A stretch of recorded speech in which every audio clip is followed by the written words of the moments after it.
Taylor Swift tried to help her close friend Blake Lively tone down her ballsy nature years before the actress' legal roller coaster with Justin Baldoni, insiders claim.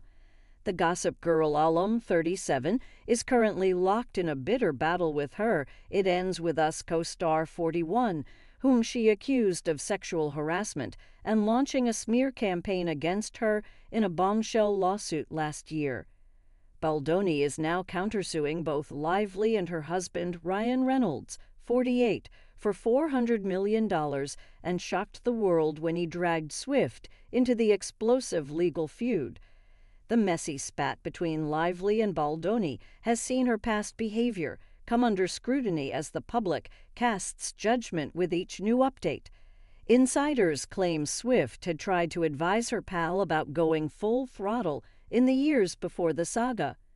Taylor Swift admires that Blake Lively is a ballsy chick who speaks her mind, swears like a trooper, and refuses to be controlled by anyone, a source told DailyMail.com. That's the real reason they bonded and became firm friends when they first met 10 years ago. They continued, Taylor saw her doppelganger in Blake. The main difference between them is that Taylor is more subtle. Blake has always gone full throttle about everything. She never holds back, and that's what has caused the tide to turn on her. Taylor has tried to help tone Blake down in the past, but she now knows it's never going to happen. They finished. Right now, while they're still close, there's a slight shift because of the It Ends With Us drama. Taylor doesn't like the fact that she's been dragged into it. In his lawsuit filed last month, Baldoni claimed Lively used Swift to intimidate him at a meeting with her husband about edits she had made to a rooftop scene. Baldoni claimed Swift made him feel like he needed to comply with Blake's direction for the script.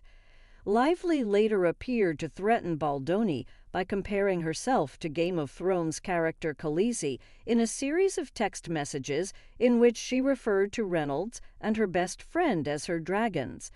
A source previously told DailyMail.com that the uncool and unnecessary description was a shock for Swift, who had never planned to be at the meeting, but arrived at Lively's New York penthouse to find it was still ongoing.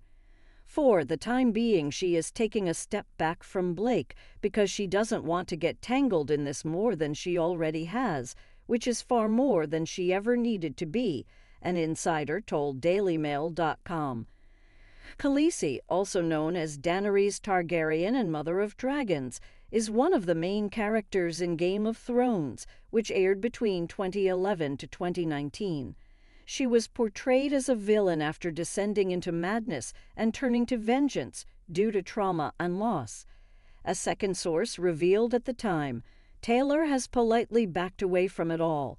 She is conscious of her own image and hates that she was even mentioned. The idea of Swift pulling back came as a shock to fans of the pair who have been friends for a decade, celebrating milestones together, with Swift even name-dropping Lively's children in her music. In fact, the singer's music became a part of the legal back and forth after Baldoni claimed in the lawsuit Lively leveraged her friendship with the Grammy winner to get her way behind the scenes. According to Baldoni's lawsuit, Lively threatened to withhold approval of the film trailer if she did not get extra time working on a cut of the movie with her own personal editor.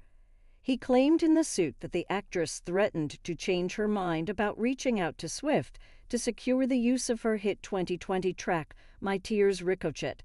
The track, which is from Taylor's Folklore album, was eventually used in the trailer, but Baldoni alleged that Lively tried to use her friendship with the singer to make sure her demands were met. An alleged text exchange with a Sony executive read, Blake is calling Taylor to approve the song. She, of course, just reached out saying she is asking for time with ReDCTED, her editor. We know it was conditional on signing contract, but asking if you will reconsider, so ReDCTED can release this trailer and Blake does not change her me recalling Taylor Swift.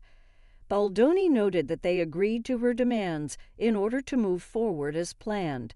The exchange allegedly took place in May 2024. Swift appeared to rally around Lively when rumor of a troubling rift between the actress and Baldoni first started bubbling by August. She was pictured arriving at Swift's Rhode Island property, taking solace at the $17 million, eight-bedroom estate alongside her husband Reynolds to escape the frenzy. At the time, Lively was being called out for her tone-deaf marketing, apparently dismissing interview questions about domestic violence, a major theme in the movie, in favor of telling people to grab their florals and head to the cinema. Others accused her of using the attention to plug her alcohol brand Betty Booze. Resurfaced interviews showing the actress being rude to reporters also went viral on social media. Lively and Swift were last pictured together in October on a double date with Deadpool actor Reynolds and Swift's boyfriend Travis Kelce in Manhattan. The outing came 2 months before she filed a complaint with the California Civil Rights Department in which she accused Baldoni of sexual harassment and creating a toxic environment on the set of It Ends With Us. At the same time, the New York Times released a story based on her legal filing that accused him of orchestrating a smear campaign against her. Swift was then pulled into the roller coaster saga when Baldoni fired back with a stinging countersuit against Lively and Reynolds, in which he accused the Hollywood couple of conspiring to trash his reputation. It Ends With Us was a box office hit, earning $351 million worldwide, despite a $25 million budget. Based on the best-selling novel by Colleen Hoover, no update has been made about an adaptation of the sequel book, It Starts With Us. Baldoni, Lively, and the NYT have all denied the claims leveled against them.